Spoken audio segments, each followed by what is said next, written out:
கடுமையான வறட்சி காரணமாக மக்களுக்கு உணவு பற்றாக்குறை ஏற்பட்டுள்ளதால் யானை, வரிக்குதிரை, நீர் யானை, எருமை என 100க்கும் மேற்பட்ட விலங்குகளை கொன்று மக்களுக்கு உணவாக இறைச்சியை வழங்கிட தென்னாப்பிரிக்க நாடுகளில் ஒன்றான நமீபியா முடிவு செய்துள்ளது.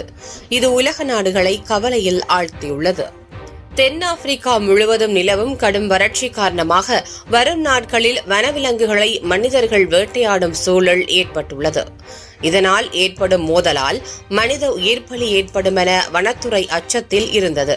இந்நிலையில் யானைகள் உள்ளிட்ட ஏராளமான வனவிலங்குகளை இறைச்சிக்காக கொல்ல நமீபியா அரசு முடிவு செய்துள்ளது.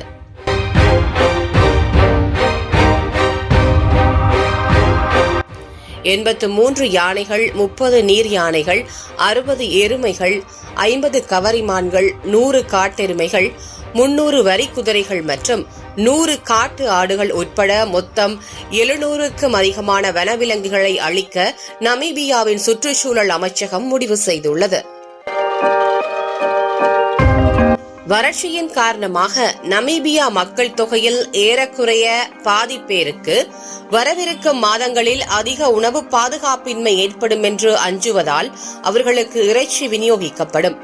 ஜிம்பாப்வே, ஜாம்பியா, போட்ஸ்வானா, அங்கோலா மற்றும் நமீபியா ஆகிய 5 நாடுகளில் பரவியுள்ள பாதுகாப்பு பகுதியில் சுமார் 2 லட்சம் யானைகள் வாழ்கின்றன.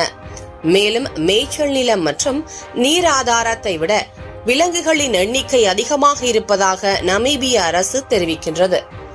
நமீபியாவில் கைதேர்ந்த வேட்டைக்காரர்கள் மற்றும் அரசாங்கத்தால் ஒப்பந்தம் செய்யப்பட்ட நிறுவனங்கள் மூலம் இதுவரை 157 விலங்குகளை வெட்டி 56,800 கிலோவுக்கும் அதிகமான இறைச்சி சேகரித்து வைக்கப்பட்டுள்ளது குறிப்பிடத்தக்கது.